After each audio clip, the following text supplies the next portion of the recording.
Now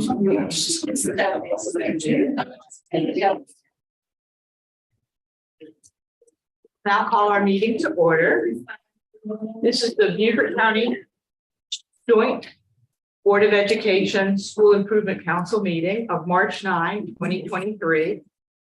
The meeting is being hosted at Hilton Head Island High School Media Center and is also being conducted by hybrid video conferencing. The meeting is live streamed on the school board's YouTube channel, www.youtube.com/@Beaufort County School Board. So the first order of business tonight is approval of the agenda. Do we have a motion to approve the agenda? Madam Chair, I move that we approve tonight's agenda. Second, okay. Any discussion? There being no hands up, all those in favor of approving tonight's agenda, please say aye. Aye. Aye. Aye.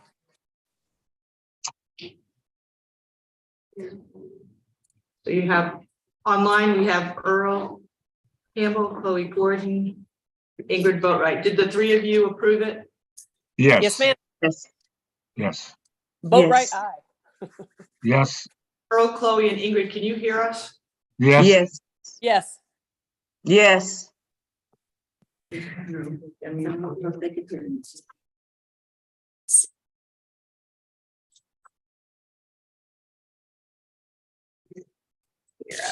For this. I didn't hear anything.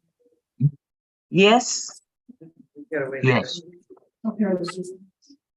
Yes. We hear you, but we can hear you. Okay. They can hear it. We can't hear them. You can't hear me? All right, we can't hear them at all. They're working. Can you hear me? Yes. All right. Okay. Someone said, they all said yes to the agenda. Okay. So, Thank you. All right, so the agenda was approved unanimously. We will now stand for the Pledge of Allegiance. Pledge of allegiance to the flag of the United States of America and to the republic for which it stands, one nation, under God, indivisible, with justice for all. Please be seated. It has been properly notified. So the board would like to thank all of you that are in attendance tonight for your engagement in our public schools of Beaufort County. We really appreciate all that you do to help our schools. And we got wonderful news about our last joint meeting, board and school council, that was held at the district office back in December, a little differently, in that we had a kind of reception networking period, and then we had some larger discussions in the entire room about the elementary, middle, and high school suggestions. And we promised the group that the items that were not addressed that night would be addressed at the work session in January by the board. So when the board officers set the agenda, there was one topic that required discussion by the full board, and that was talking about having more SROs in our larger schools, and the board agreed with that. And so what we've done is come back to you tonight with a listing of all the topics that were suggested at the December meeting and how they have been addressed. And so this is for you to take home. We won't go over this tonight, but here is what we accomplished that evening. So tonight we're going to do something a little different too. We felt that the group of the School Improvement Council members and staff that is here as well would be great input into our budget. And we're going to start having budget discussions, and this would be obviously for the next school calendar year for 2023, 2024. Before we get into our budget discussion tonight, we are going to have an update, a update by the district on the strategic plan. We also felt it would be a good thing for you to hear. And I think it's mostly going to be an informational session as opposed to a back and forth discussion. So I'm not sure from the district. Oh, great, great. You can- Actually, an activity. Okay, I didn't realize that. Thank you. So we are, I have some chart paper, and so what we're going to end up doing is part of our district strategic plan, we are entering into the final year of the 5-year cycle. But as we do that though, as part of the engagement of stakeholders, because we really have one plan, we have multiple sources, and so this is really unifying together Title 1, Title 2, Title 3, Title 4. And so we're going to look at our goals through multiple lenses and collect that feedback from all of you. And so thinking about the schools that you represent and the aspect you represent of it, we're going to capture that feedback and do 2 rounds of this. And so I'm going to put out some chart paper since you're at tables, and then we'll just group ourselves in by our tables for the first round then. Where you're naturally are setting, okay?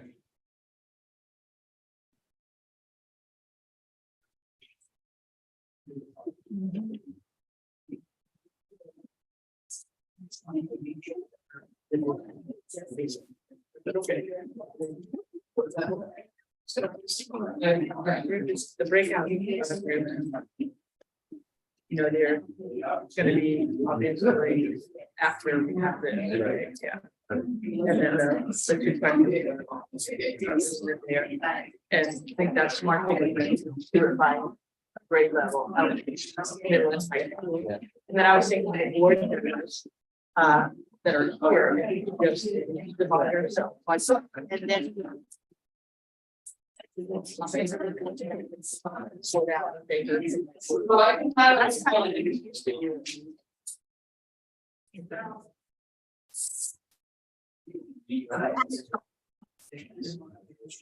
Yeah. So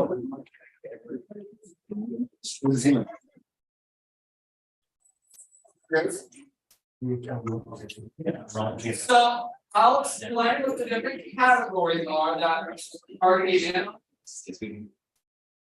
So when you think about this, these goals, we're gonna really think about them from 6 different lenses. Depending on what your goal is, you may not have to be specific for that goal from that lens, and A-okay. So when you think about them, we are entering our final year. So you have where we're being predicted right now, but keep in mind as I pull things together, we don't have the end of the year data yet to fully say exactly.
About to drive this goal.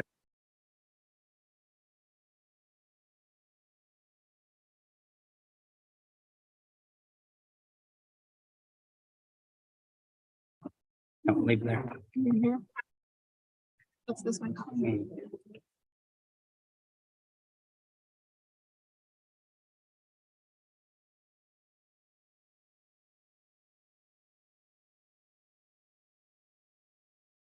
Do we need anything?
I can hear. I don't know if y'all.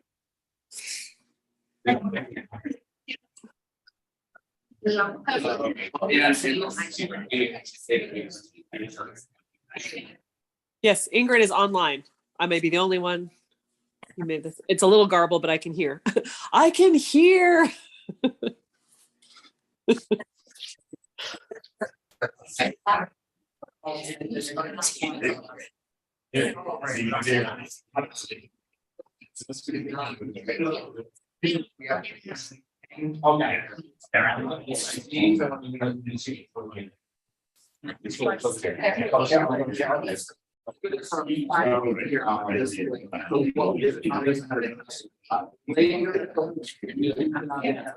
No, that's all of the distractions.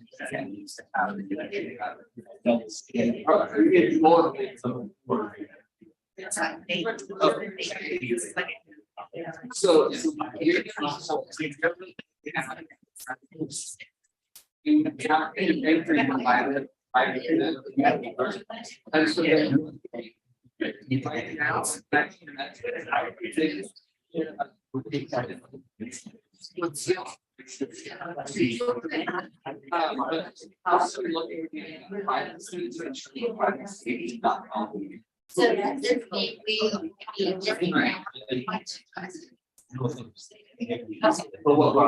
so what, yeah.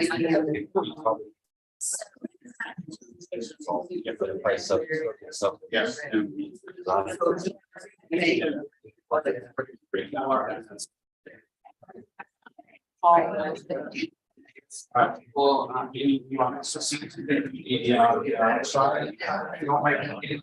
This will be ready. But yeah, you don't want to be writing. I'm gonna switch.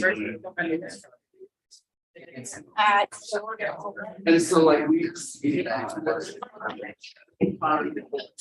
Right down.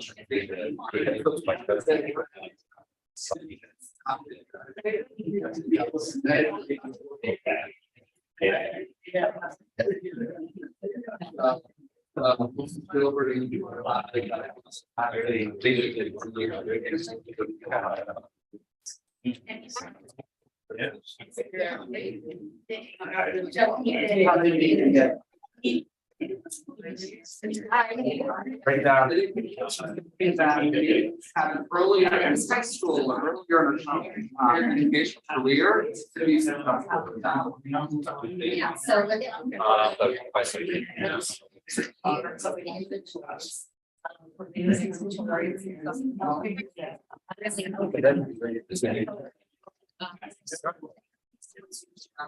Jan's gonna be our strong. And Dustin can be our ones. Yeah. Like good principal delegating.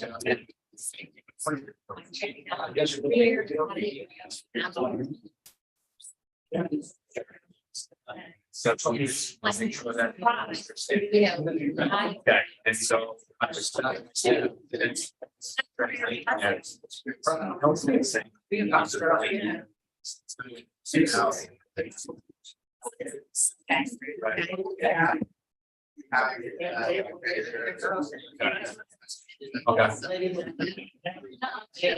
Yes. Okay. So I said that's my teacher today, so I emailed her and said, hey, just make sure you're here. Yeah. Okay.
Yes.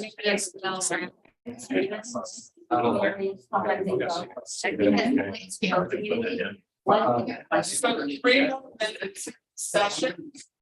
3 more minutes, and make sure you have slide, you kind of share out to capture your thoughts. You have an amazing time. Very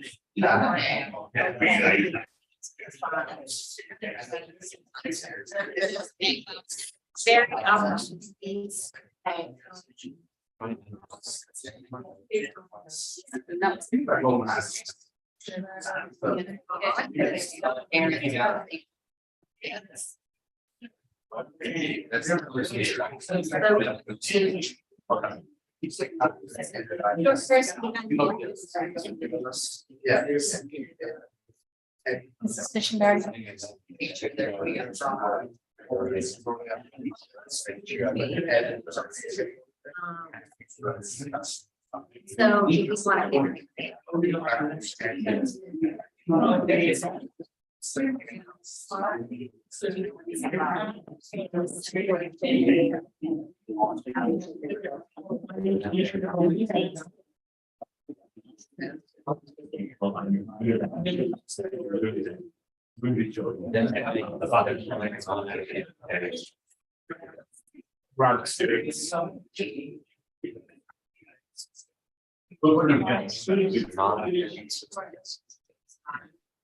okay, real pleasure.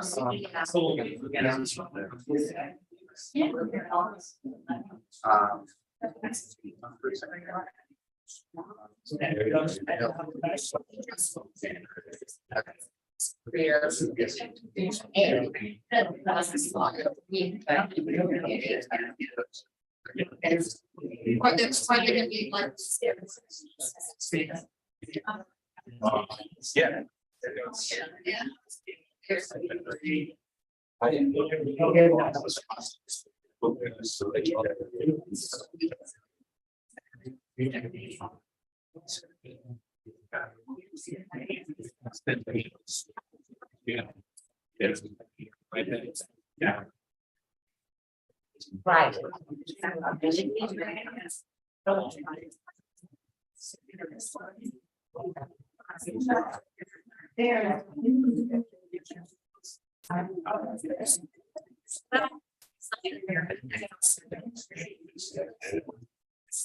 Yes. You know, kids, my kids get pretty. 27 seconds. Well, parents and apparently the parents.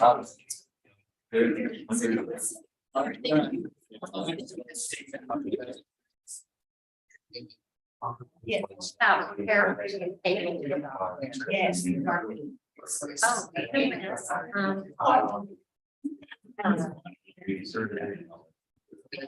They got that. I didn't even know what to say.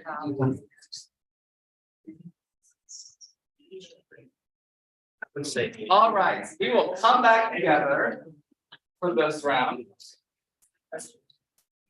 So if you will make sure you have somebody who's willing to kind of share out to the group what your goal was, and then just kind of summarize the discussions. All right? All right. We better start with this. They have audience, yes, they have audience, they should be able to hear. Everybody else can find us. You can hear us? That's okay. So you might.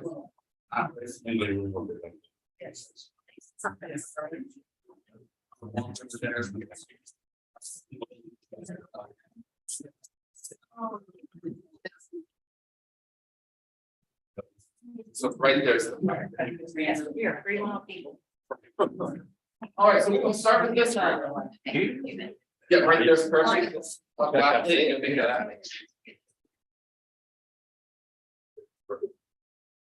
You ready? Okay, I'm Scott Shipsey, I'm SIC Chair for Ladies Island Middle.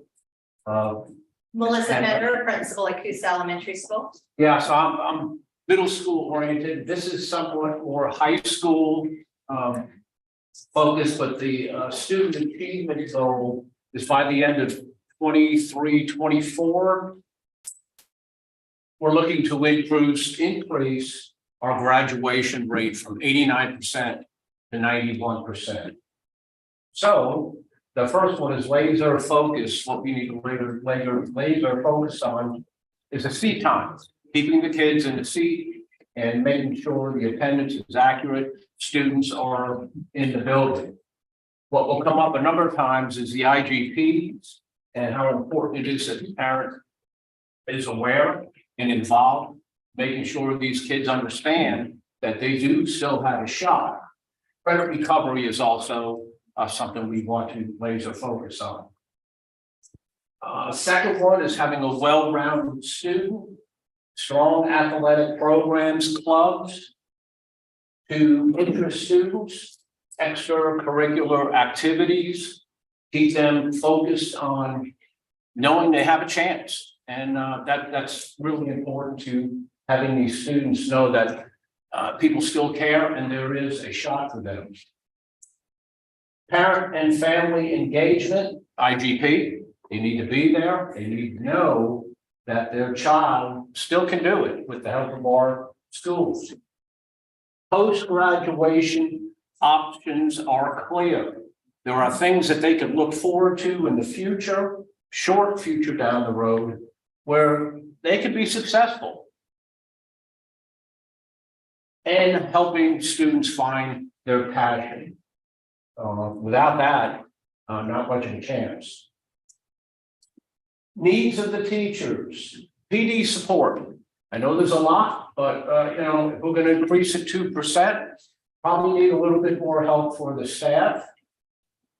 Counseling, our guidance counselors are really important to make sure, which they are. I know at Ladies Island Middle, our group of guidance counselor really on the ball, and they know their children at the school, which can help increase those graduation rates as they move up to high school. Trauma training, and there needs to be an understanding that a lot of these students are going through a lot of trauma. So there needs to be some laser focus on the needs of those students and teachers.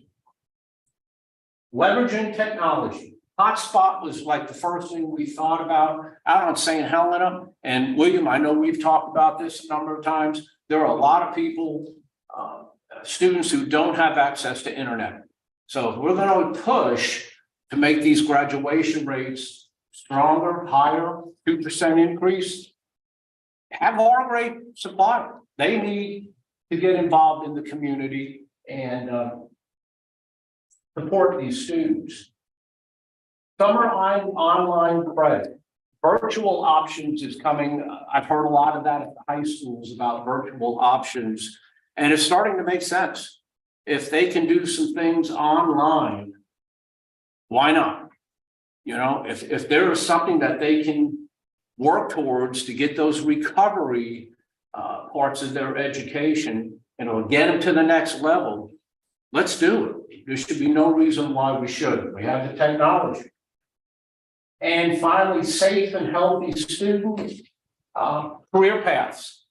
Knowing that there are other things out there besides college, PCL and is a hidden jewel, I still think, down on Rebo Road, at least on the north of the Broad. It is a wonderful facility, and I just wish that a lot more of these kids would get a little bit more guidance on some automotive heating and air. We've talked about that quite a bit, but I think that would be something that may help raise that 2% to 91 to allow our kids to succeed.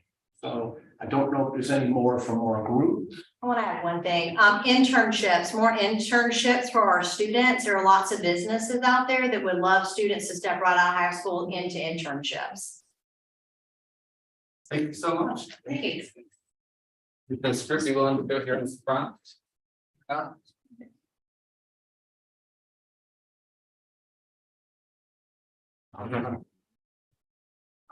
We didn't get through the whole document, but we. You guys go right out. Okay, I was. Well, that's why you went off. Do that. First, keep in mind, you have some old high school hands trying to put our back in the mindset of third grade. So keep that in mind. We know. Laser focus, when you start getting into the higher numbers, when you're trying to meet a goal like that, at the beginning, you have a lot of one size fits all interventions. At this point, you start to have to tailor your interventions. So it's really a good idea to make sure you've identified your subgroups, see where they're, how they're performing, and designing specific interventions for specific subgroups. Parent and family engagements, they need to learn and understand the importance of their child's education. The emails from the principal, Hispanic liaison meetings with parents for communication, that's something especially south of the Broad where we have large Hispanic populations. It's important to have special reach out, invite them into the school, to show them the value of what their children are learning. Well-rounded student, identify non-academic issues interfering with school classwork. Making sure check to see lack of parent being at home for support, etc. Here's where we were running out of gas. I just don't know enough of what how technology is used at that level. Know about iPads, that's about. That's it. We all came up with it. I think they have iPads. Yeah. So that's where we start. Neighborhood connections, tutoring. What's that? Community center support. Thank you so much. Thank you. All right, if you guys look for the. Then in the back, if you'll go after the winner.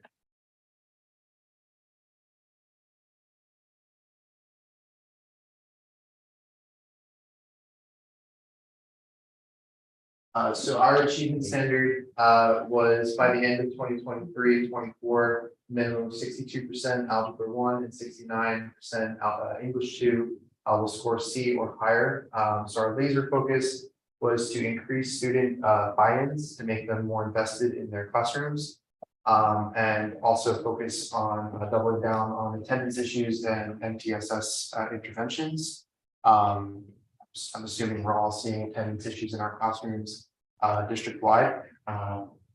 Then our well-rounded student basically try to award achievements. And like, for example, I'm a mayor of a high school, so we have a wonderful PTO and they help out a lot with our students. Some of our schools in the district do not have PTOs, but we thought about making some sort of academic booster club rather than just focusing on athletics. I mean, athletics is a very important factor, especially at the high school level, middle school level, but academics is also just as important as well. So providing some sort of academic intervention there in a positive way. Our parent and family engagement, education starts and ends at the home. So trying to provide more buy-in for the parents as well. to become more invested in their students' education. So we thought of things like workshop for parents, but rather than it just being kind of like a dictation of expectations, it's more of like I guess a community roundtable, provide food, and make it more interesting for them to be there. Then having more materials translated. I know the last group mentioned that, especially South Broad, we have a larger growing ML population. So having more things translated for ML students and families, more resources, like tangible resources. I think we rely a lot on digital resources, and another group mentioned that a lot of homes do not have internet access. So that goes out into the void and they never get those materials. And a lot of the times the parents do not actually update their emails, for example. So they're just not getting those emails either. So tangible resources. And again, focusing and doubling down on awarding achievements and inviting parents in for certain things. At Mary River High School, we do social issues. I think that's a thing that all the high schools do. But for our English 1 classes, and we invite parents in, and it's great to see them show up and support their students and their children. For needs for teachers, starts kind of like bottom up, especially with these English and math standards, elementary school interventions and reinforcements of these standards that they will see at the high school level, and continue that through the middle school level. This is a dream come true, but smaller class sizes for intervention courses and foundation courses, for example, like Algebra 1 or English 1 or 2, just so that we can focus better on individual student needs. And then workshop trainings on standards and curriculum, as these standards and the curriculum are changing in our districts. I think it's very important that, or we thought it was very important for our teachers to be trained and updated in, I guess, in advance, if possible, on these standards, so we're not playing catch up through the school year. Leveraging technology. Again, the kids have iPads and all those things, but providing more test prep programs that are aligned to the current standards, not outdated standards. And then since we focus on ELA, providing more plagiarism programs and opportunities to catch those things, because with the growth of technology, that's great, but it also provides a lot of outlets for them to cheat and copy and paste things. So trying to catch those things, not necessarily as a punishment, but just to teach them that they can't do that in life. And then safe and healthy students, just the classic, making sure your classroom is inviting and warm and things that we can actually control, right? Making sure our classrooms are entertaining and to a degree and interesting and safe for them to be there. So, good. Someone? You got to be around.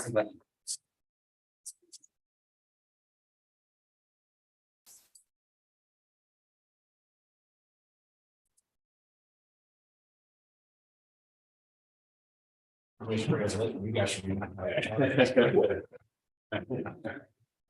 The student achievement goal that we were talking about is by the end of 2023, 2024, we want a minimum of 60% of ECSE2 being in second grade to be reading on grade level. That is a very important goal for grade is that year that they can be the 10th year, so that's important. Our major focus that we decided to talk about was reading across all curriculum with strategies. They should be starting this at a very young age, and they should be practicing, and it should be a school-wide strategy, county-wide strategy that they can take with them everywhere they go throughout the building, from class to class to class, so they know what's expected of them, their expectations are set. Our parent-family engagement, we came up with a couple different things. The first thing we talked about was implementing programs with our parents. I'm from Red Cedar, and we do something called Latino literacy, where we teach our Hispanic parents that cannot read or speak the language correctly yet how, and they come with their kids and they read books together, and it kind of just grows the involvement of the community at the same time. So programs like that throughout the district would be awesome. We also talked about how-to programs. Y'all give us a lot of great apps to get books. I don't know how many of the parents know about those apps to get books on their computers. That would be awesome if they could learn about those different things that they could be using, that they could be reading. We also talk about how to and things like They might not be able to get access to a thing like Dino, but there are apps that they could put on their phone to watch what their kids are doing and things like that. So they can learn about how they control what they're using their computers for, what they're using their phones for, so then they can go to the reading apps and things of that. For the well-rounded students, we talked about implementing school-wide enrichment programs. I'll go back to Red Cedar again.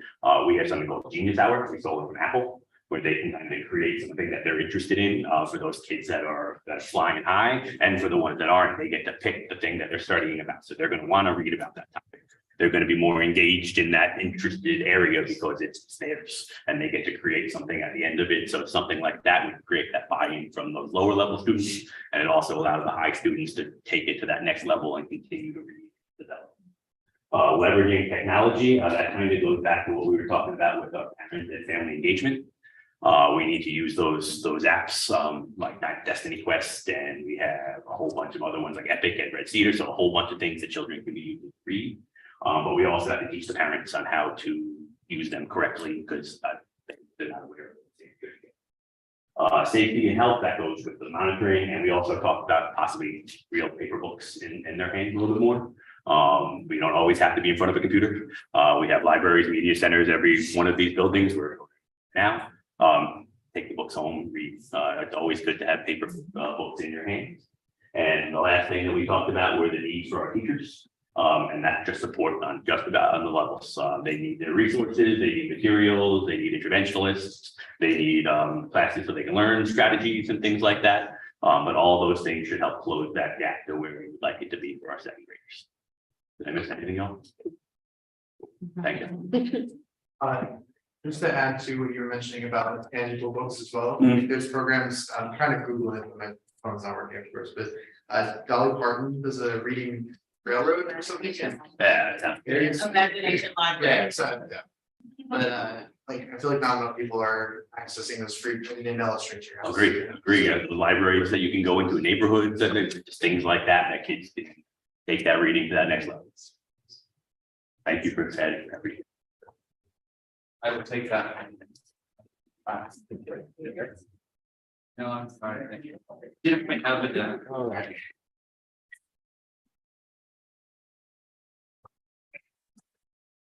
All right, well, thank you. Got one. Last one. Last one.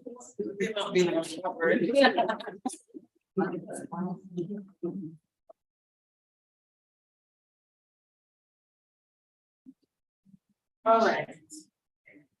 So I'm the SIC chair for St. Helena Elementary School. And our achievement goal was beginning in 2018-2019, the percentage of BCSD graduating students who are post-secondary and are career ready, which is college, military, or workforce, will increase by a minimum of 5% annually. And the projection for the end of 2022-2023 impacted by COVID is anticipating 3% from last year. So in terms of our laser focus, we thought laser focus was a well-rounded student, which was the second one. And a well-rounded student is has access to various opportunities and exposure to post-secondary careers. We talked about how, you know, especially in this area, a lot of students don't know the opportunities that are out there, whether it's in addition to college, other careers, career centers, TCL was mentioned.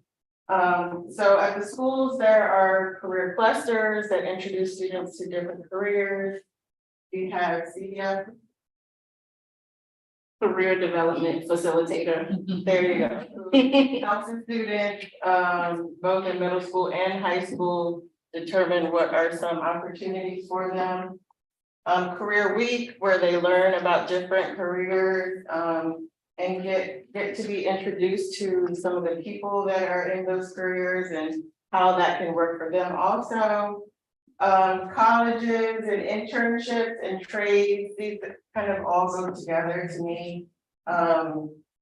Whether it's an internship at a local business or an internship with a local college or a trade that's in the area. All of these things expose the kid, get their minds going, thinking outside of the box. That there's more out there than just what they see in front of them, and that it goes further than just here in the future area. For parent and family engagement, this was actually one of my questions from our last meeting, how to get more family parent engagement. It's still a big kind of question mark for me. We came up with information sessions for parents to support all cultures. This is extremely relevant, especially in our area of St. Helena. It's one thing to say, well, you know, don't you know, a doctor, a lawyer, somebody in this career. It's another thing to reach people where they are and understand that there are different avenues of communication, different avenues to reach out, and all those should be thought about when thinking about the different schools, the different areas, the different children that are in those schools. And then parent participation in job fairs. So obviously, you know, that's self-explanatory. Needs of teachers. So needs of exposure, knowledge of professions to better encourage our young students. We talked about this actually in our SIC meeting for ladies out of middle school last week or last month. That, you know, it's important for, yes, us as parents to encourage our children, but it's another thing when they get it at school. They see somebody outside of their home pushing them, encouraging them, letting them know that they can do it, that they're able to do it. And of course, supporting our teachers however they can. I'm not a teacher, so I wish I knew all the things that teachers need. I know it's a lot and teachers don't have everything they need on a regular basis. But of course, that's something that could be explored further. And then safe and healthy students. Incorporating in health classes, mental health, which is a big thing in our society now. Making sure kids are okay, not bullied, not treated unfairly. And then through health classes, teaching students importance of thrive while handling pressures of life, happiness curriculum, making a well-rounded student, not just somebody focused on academics, but making sure, you know, they're getting their breakfast in the morning, making sure they're eating properly. If they're not, you know, to reach out to a counselor or somebody at the school. And creating that well-rounded. Good job.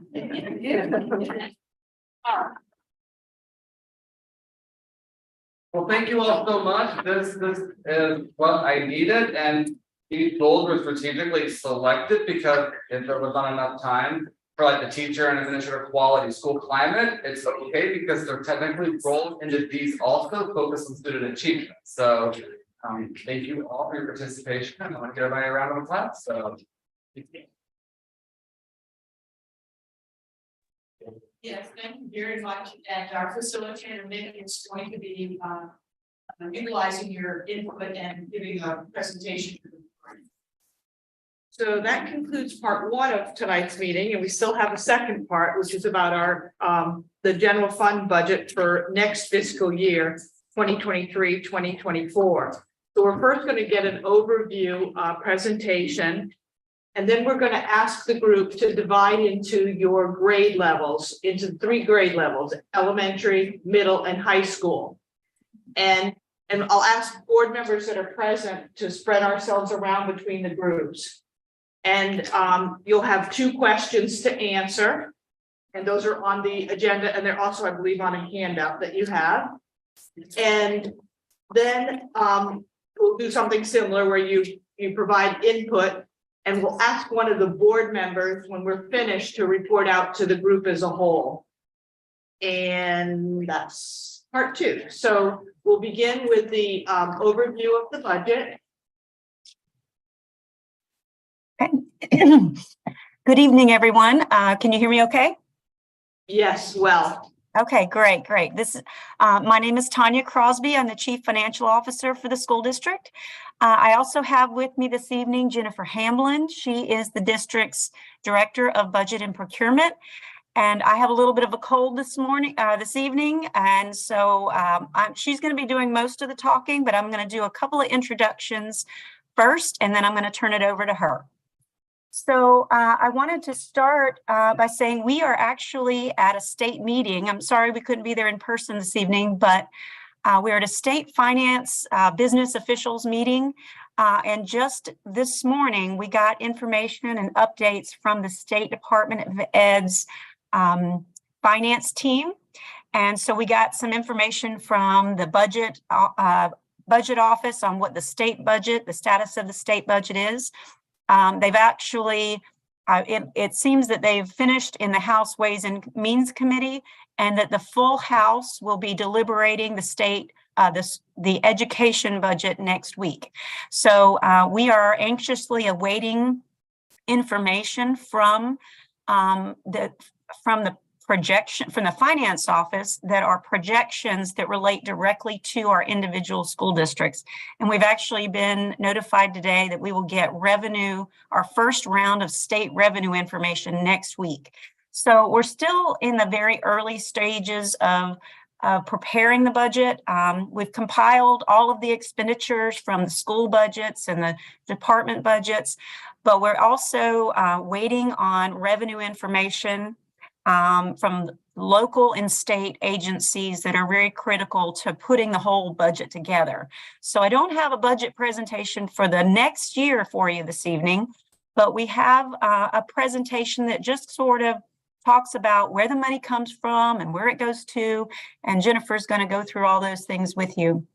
But the main goal of this evening is to, to inform you about how our budget is sort of built, and how the budget process goes and where we are in that process. So with that, I'm going to turn it over to Jennifer to walk you through that presentation.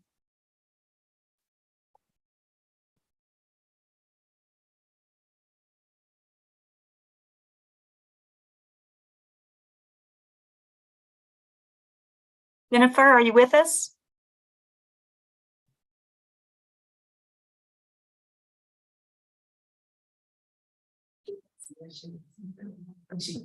We might have lost her. Okay. All right. Well, we can always go with Plan B. Jennifer, if you're there, we cannot hear you currently. So I will go ahead and start the presentation. And I will do my best not to start coughing for you all during the middle of that. So, okay, Jennifer, if you can hear me and you are able to get in, just raise your hand or interrupt, and I'll turn it over to you. Once we are able, she's unable to get some things to work, it appears on text. So I'm going to go ahead and get started. Tanya, all right, there you go. I'm here on Cindy's, there we are. I'm here on Cindy's computer. Sorry, I need a light. And I apologize. For some reason, my laptop, I have a new laptop, and all of my settings have to be set by an administrator, which is a person in technology. So obviously I can't correct those things. I want to say thank you for letting me be here tonight. As Tanya said, I'm going to step you through just an overview of how we develop our budget, and then we'll go from there. So we're going to talk about where our money comes from, how our money is budgeted, and how the money is spent, and then of course who is monitoring the budget. So with that, as you can see from this slide, 60% of our revenues that come from our budget come from local sources.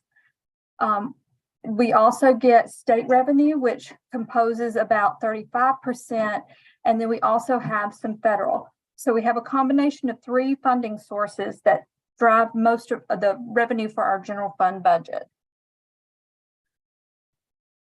The next question we want to share is how our money is budgeted. As you can see from this graph, the largest percentage of our budget goes toward instruction and instructional support. The second largest piece, that's about 70%. The second largest piece is going to be our operational support. And the third smaller portion of that is our leadership. Under our instruction and instructional support, that is our day-to-day operations in our schools. That is also all instructional support staff that support those efforts in our schools. The operational support is things like security and utilities and other overhead transportation type expenditures. And then our leadership and other is our school and district administration and our board.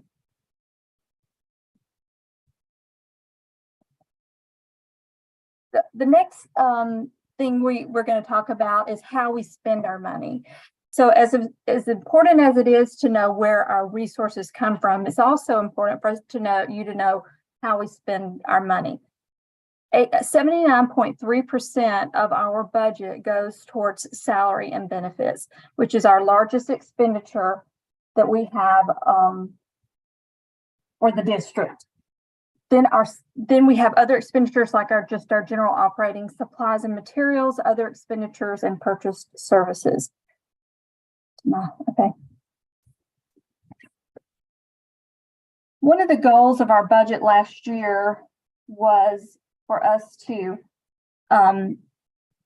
have a better starting teacher salary.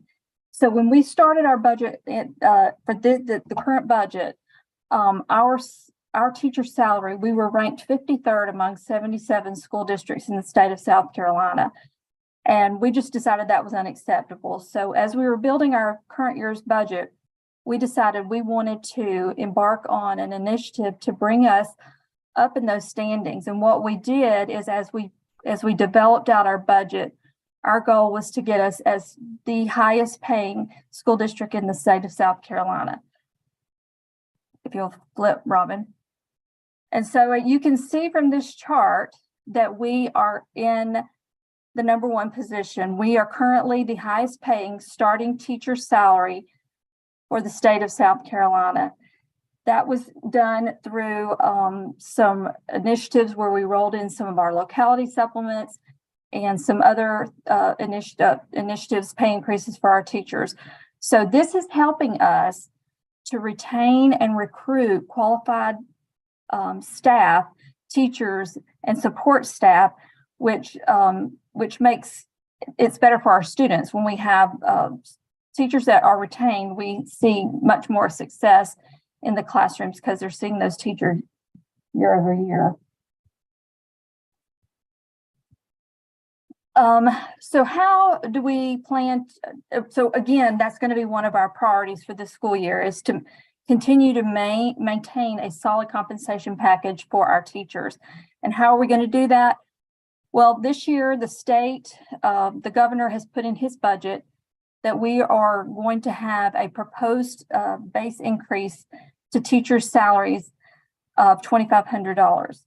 So right now, our current first-year teacher salary is at $45,566. There's a proposed increase that the state is recommending of $2,500. That will be finalized once the state budget is finalized. These are all proposed numbers and are subject to change. And then we have an overarching locality supplement that we provide to our teachers that they get twice a year in December and May that constitutes $2,500 additional dollars. So the full compensation package that we're looking at, if we just meet the state proposed budget with our locality supplement, it's going to put our first year teachers at $50,566. That's proposed for this coming year. So the next question is who's monitoring the budget? So under the supervision of the superintendent, the budget is monitored by district support staff as well as at the school level by the school administration. And that means that we are monitoring and looking at accounts daily. We're looking at year-to-date budget reports, and we're working with schools to make sure they stay within the confines of their budget, but also assisting them with making sure that they are expending their resources that they're given. So now we're to the budget development process. As you can see from this slide, the budget development process has many phases. We are currently in the orange phase, which is the preparation phase. So the budget development process begins with a plan. We look at what we've done in prior years, and in the current year, we begin to look at how our revenues, how we collect our revenues, how our expenditures are looking. And then we start to put together some initiatives. We listen to the community, get feedback from students and from teachers and staff. And we begin to put a plan together. That normally begins around December. We're currently in the preparation stage. And as Tanya mentioned, when we began this presentation, we have put together a lot of information already. And so we take all that information in and we put together some proposals. We look at staffing, we look at school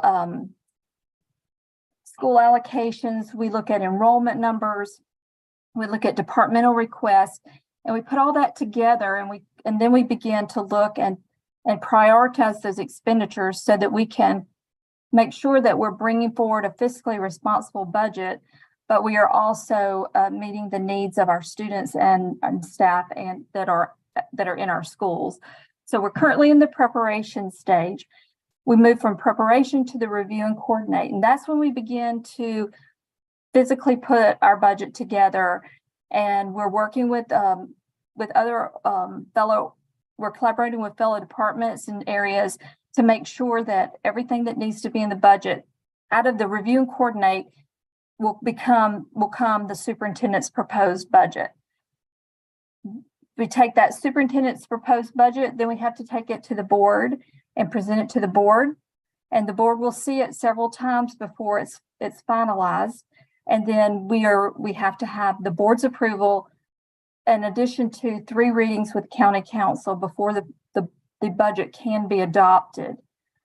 Once the budget is adopted and we have the golden stamp, we begin to implement. And so that's when we begin to roll out, and departments, schools, et cetera, will know what their budgets are for the coming year.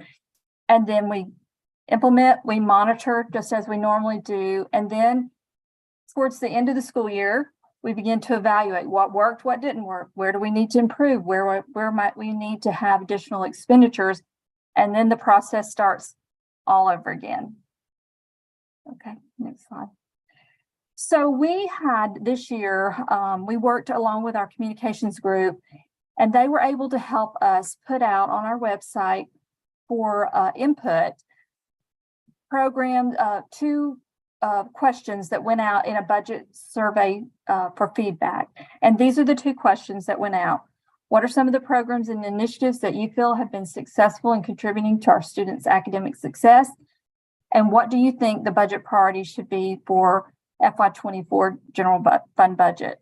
We had a very large, I believe, a very large feedback from those from that survey. We had about 3,500 responses. The survey went out in a methodology that was sort of like a social media feed so that people could comment on other people's comments or like, and it was very successful. We gleaned a lot of good information from this survey, and this information we will take back and apply what we've received in feedback. We'll apply that to our budget for 24. So, okay, Brian, you can flip to the next.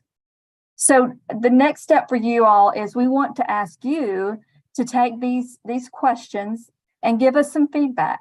We need to hear from you on these 2 questions, some feedback.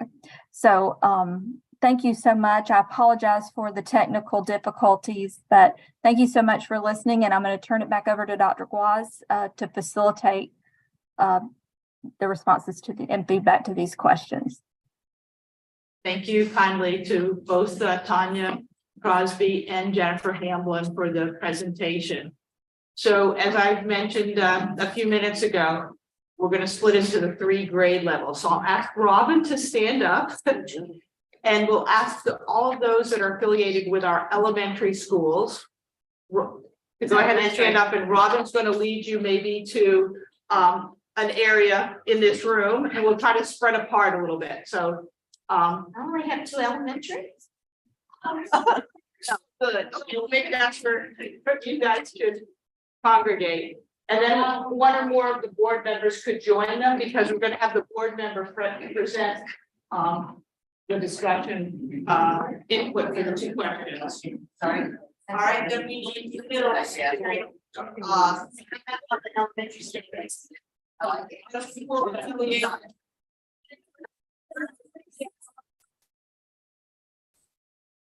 Next. Middle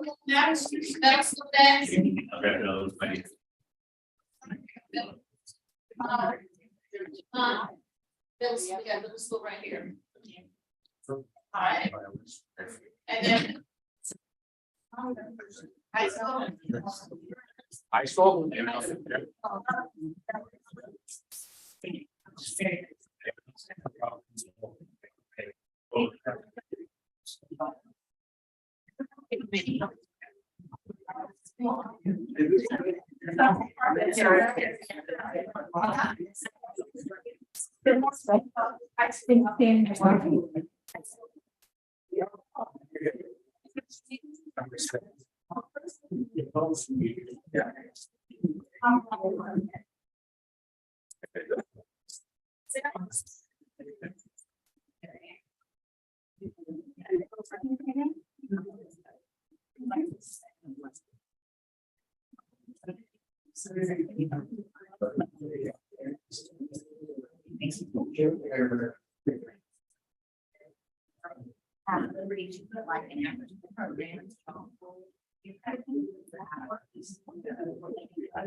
Hey, I still on the drive.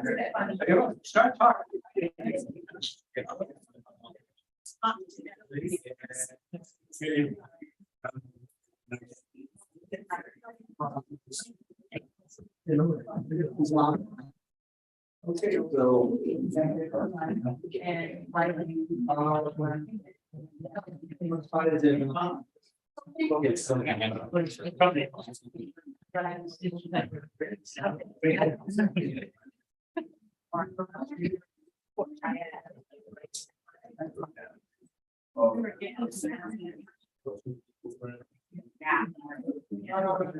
Got the budget for the kid, I mean, saying like,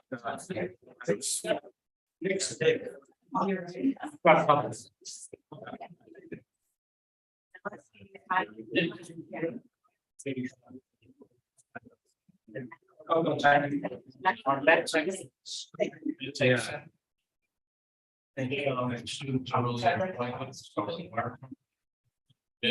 Okay, right, so quiet. Bring questions down over that either. Question, just second question. Oh, there you go. I think you got it.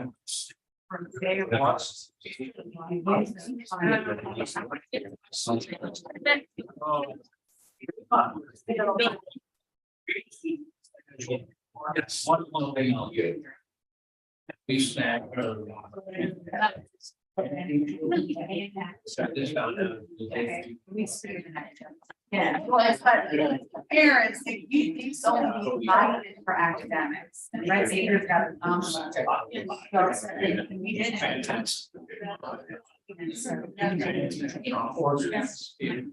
So the school program, the short arm, so to say, and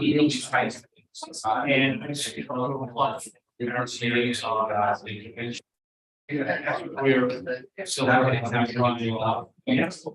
to help out. Is that next year? Okay, I think that's. So you're out. Yeah,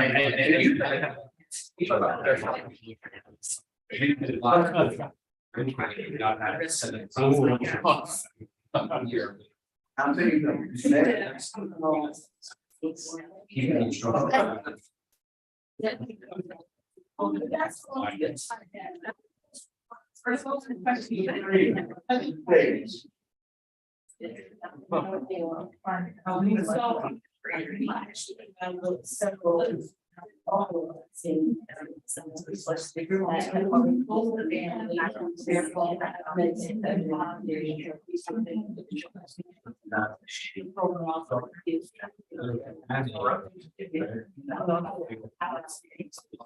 Yeah, I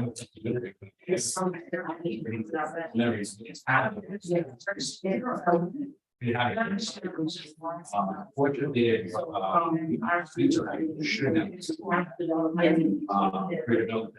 we didn't have.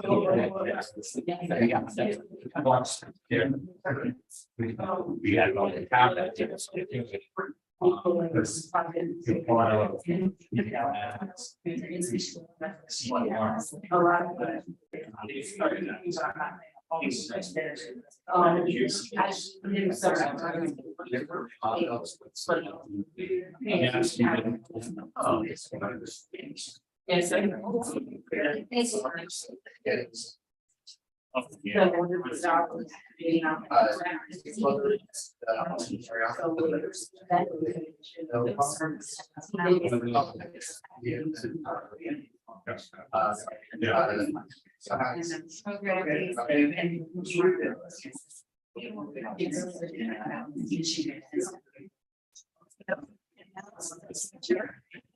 Yeah.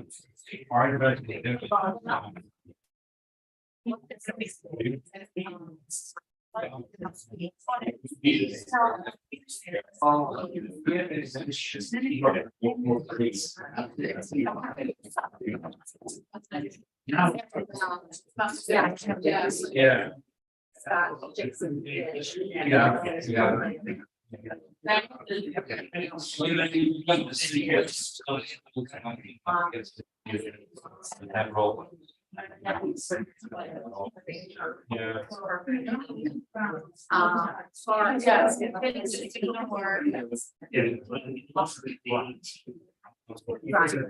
Years.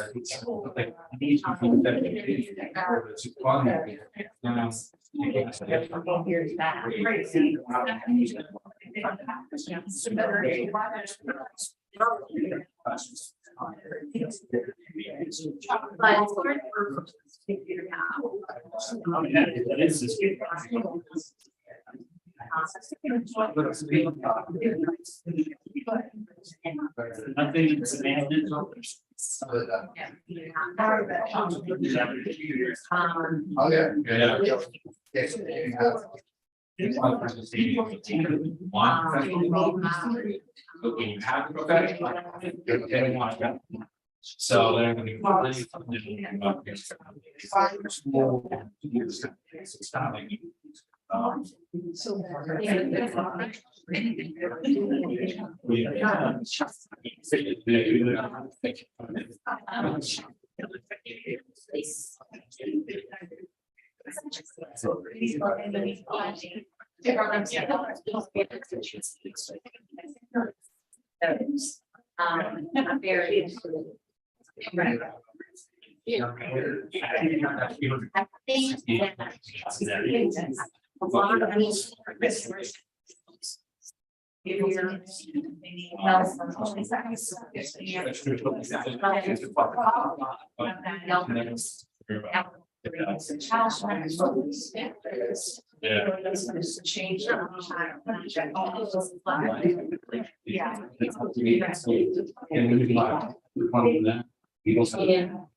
I'm just. On teachers day, sometimes in their class.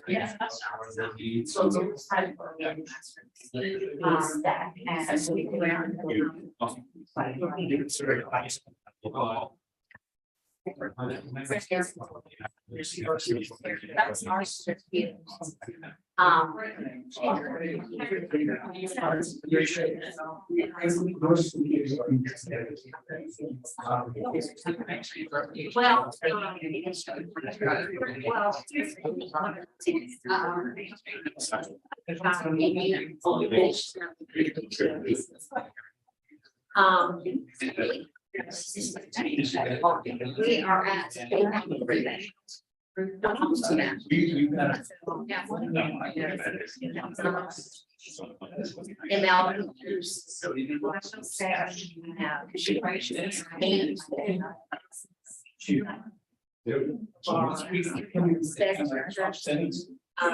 And they're already done. So it's a start, yes.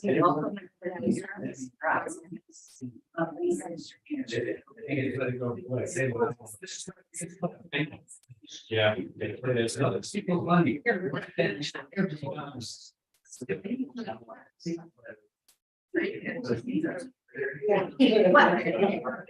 The thing about it is there are these like programs. It's a teacher.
It's awesome.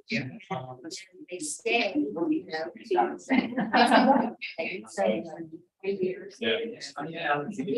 So 3 years.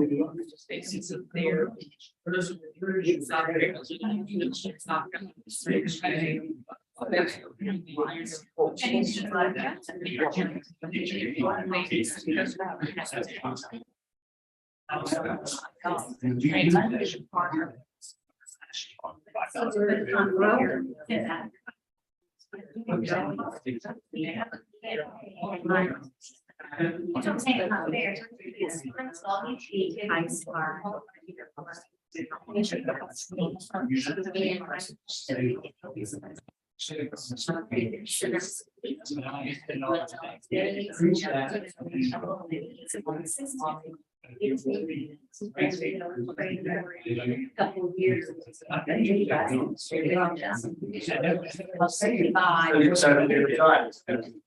Yeah. One thing I wrote was about.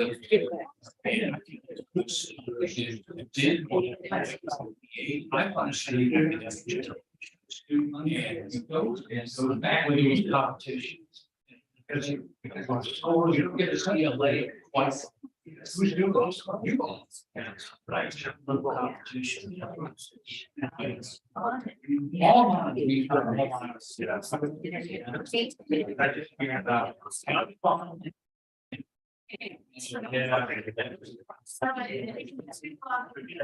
Frank Husband have the board that's come back to the station here.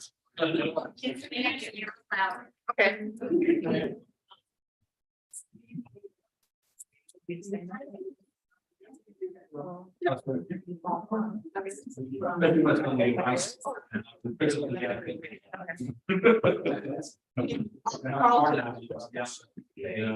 That.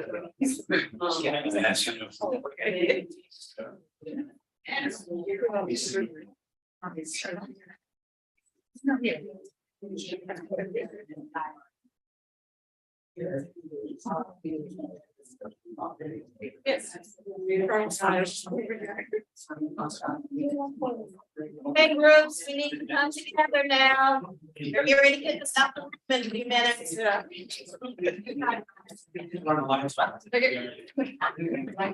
said he's gonna turn the lights off on a few minutes. Curtis.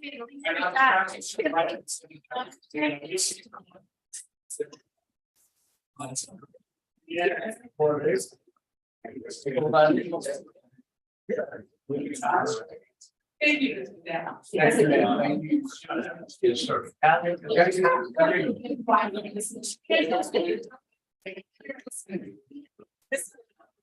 Okay, all right, please. We're gonna have, first Angela Middleton will report out on elementary. And then our Carlton Dallas on middle school. And then Colonel Geyer on the high school. So, I would just say, in order for them to hear us well in the room and also online, we just need to project well. So if you want to stand, that's perfect. All right, so for the first question, it was, what are some of the programs and initiatives that you feel have been successful in contributing to our students' academic success? The elementary team said the after-school programs, both academic and after-school care. And they would like to have academic and after-school care at all of the schools. The next thing they said, the additional funds that were given through ESSER, that helped them to hire tutors and to do several other things within their buildings. So they would really like more funding. If there's more government funding coming, they would really like to have that. The biggest thing was, for this question, was the reading and math interventionists. They want more of this. And this goes to question number 2 also. They want funding to have reading and math interventionists because our babies came back from COVID and they were struggling, especially in reading. We saw those reading scores. So we do need that to come back. We need funds for that. So the second question was, what do you think the budget priorities should be for the fiscal year 2024 general fund budget? They say they need reading and math interventionists. They need a coordinator for MTSS and MLP for all schools. They said that will take some of the pressure off of the teachers. And that coordinator could go around and help a whole lot of people. They can help manage the children. They can help teachers, come up with lesson plans. There are so many different things the coordinator could do. So that's what they need. Another thing is they want enough funding for programs to be in every school. So they don't want a child that is in school A to have to go to school B to get what they need. They want that child to be in school A, and they want that child to have what school B has as a program in school A. There you go, I got it. So we want to make sure that all schools have the same program that can support all of the children in the school. Staffing for SPED classrooms. You know, yes, that's a big deal. I think we're gonna have to start begging. Some of us who are former teachers are just gonna have to go back into the classroom. Already talked to Ms. Walton about that. We're gonna have a deal. Have a deal. Okay, so we need staffing for SPED classrooms. And also, let's continue to keep the free childcare for teachers for after school, because that has been very helpful. The teachers have been willing to stay after school to help to tutor, so they would like to keep that as well. Okay, we're gonna get all we need. Thank you kindly. And your group. Okay, middle school, our team consists of Mr. Reed, Ms. Allen, Mr. Shipsey, Ms. Davis, and Ms. Brown. And the first question, what are some of the programs and initiatives that have been successful? A lot of good things. MedTech 7 came up several times, as did the STEAM, the band, the chorus at Ladies Island Middle School, and the parent liaison and career person. So those were some things that you have been added that really made a difference. Mrs. Allen also said MedTech 7, so that clearly is a program that is catching a lot of traction at Whale Branch Middle School, as well as technology development. So there's ability to sort of tweak those to fit the needs of the local geography. They also talked about staff based on need for full part-time as well as full-time, so that you can actually fill and service those particular interests of the particular school. There was also a conversation about from Bluffton with Ms. Davis about the MedTech also, but also the two project Lead the Way, which was something that I've heard about very briefly and would be very interested in learning more about it, because there's so much passion around it. 4 different art classes, so that you can actually target what the specific interest is. When kids are passionate, when humans are passionate about something, they excel. Full-time need-based positions based on space, because there are some needs there that you have a teacher, but you don't have space. And so one of the things I've learned about is programmatic capacity as well as building capacity, so that helped that sort of regenerate that. As far as the second question, it came that priorities. Ms. Brown asked a real strategic question: how will ESSER funds be replaced in the 2024 budget? Because it has been so instrumental for a period of years now, and we have to strategically plan for how you're going to basically fill that gap. And I know Ms. Crosby and finance people are discussing that as well. The after-school program, critically important. Critically important is making a difference in performance and adhesion of the kid to what you're teaching. So there's a lot of interest in that. And that also contains after-school transportation. So there's some things to really help the families who have that little youngster who is interested. So let's help them make sure that they are pursuing that. Now, Whale Branch, we've heard at one of the board meetings, I think it was, there's a scarcity of housing and what happened out there. So one of the recommendations from Ms. Allen was to help retain teachers, possibly a mileage stipend for how far teachers have to drive. I know in other industries that happens, or a location supplement. So when it's very difficult and people are leaving after they get the 3-year certification, which I just learned about at this table, thank you. They stay for a period of time to get certified and then they leave. And they'll go to a place that's more convenient or what have you, aligns with their particular desired lifestyle. So that was very interesting. Mr. Shipsey refer to some things that has already happening in the Beaufort County School Districts, which are the academic work quest, where all 6 of the schools can actually compete. He suggested taking that down to the middle schools so that there's an earlier sense of competition that develops among the schools. And Ms. Brown, who she waited to back cleanup, so to speak, she said, with emphasis, return the hall monitors to the school. Yeah. Because they have quelled some of that energy that our youngsters have. They have maintained order. And so that helps the teachers be more specific and targeted in what they're particularly focused on. So thanks to the team.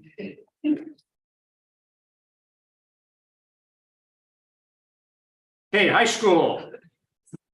What was some of the programs that have been successful in contributing to students' academic success? One-to-one technology. Technology coaches, teaching them how to use the technology. Instructional coaches that have come in and helped teachers with their pedagogy. Professional development has been good, increased, and the Summer Institute. Tutoring being paid for with ESSER funds, art integration, those things need to be continued and expanded. Career development facilitators, additional support personnel. These are the things that want to retain and have made a positive impact this last year. What are we going to do for the future? Busing issues. We're going to got a priority for busing issues. Taking too long to get the kids, by the time they're picked up, to get them into the school. Pay for monitors in the buses to help the bus driver maintain control. Teacher retention, childcare, behavioral management staff, affordable housing for teachers that don't have to drive all the way from Colleton County because they can't afford to live in Beaufort County.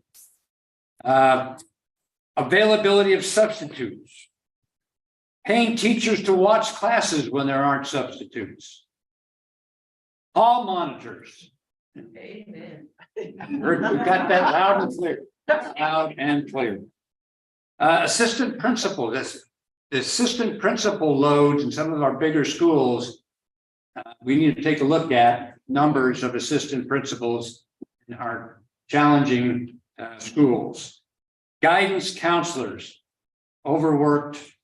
We got to look at staffing on the guidance counselors. A graduation coach to help kids figure out what they're doing post-graduation before they go out into the world. And there's a belief that it's going to be a budget lean year. And I want to tell you that we're not looking at cutting budgets. We're looking at how we're going to afford to increase budgets and how we can continue programs that ESSER has funded. This is our last year of ESSER money. So we've got ESSER money this year, but after this coming year, ain't no more.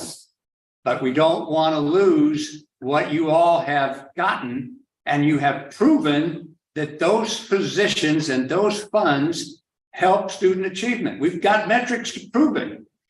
And that's how we can go to the politicians and say, okay, we know what we can do with the money. Now we got to get it. One last thing. We have open forums for you all to come in and discuss the budget. They are the most powerful things you can do to influence the board to give you what you need. Don't let that opportunity go to waste. And secondly, when we have to go to county council to get it approved, when you guys show up and talk to those folks about what's needed in the budget, that is the second most powerful thing that you all can do to get this budget passed and get you what you need. Thank you. So let me give you those dates. So the two budget public forums are in April. On the 26th, it's going to be at Bluffton High School, and on the 27th at Beaufort High School. So please put those on your calendars. Then the budget readings at the council chambers. The first budget reading is in title only, and that's on May 8th. The second county council budget reading, which is a public hearing also, is on the 22nd of May. And the third and final reading tentatively is scheduled for June 12th, also at the council chambers. Please, we need you at these sessions, because you will have influence, and they need to hear from the people that are engaged in our schools and know what our students need. So our last item on the agenda tonight are our future topics and formats. So if you want to, this is just to not to have a discussion about this, but if you have ideas, just raise your hand and we will jot them down, and we'll be deciding on this tonight, but we will take your ideas into consideration.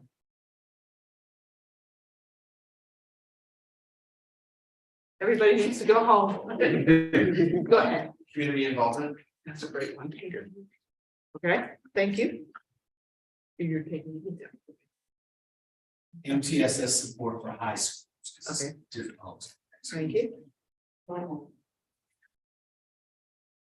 Referendum, pre-planning of public support for the referendum, especially for the building of. Okay.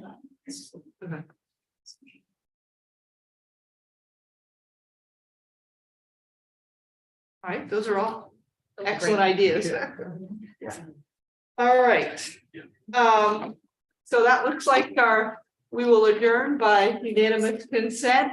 And once again, the board thanks you very much for taking the time to come this evening. You've been a great help to the students and the staff of the district.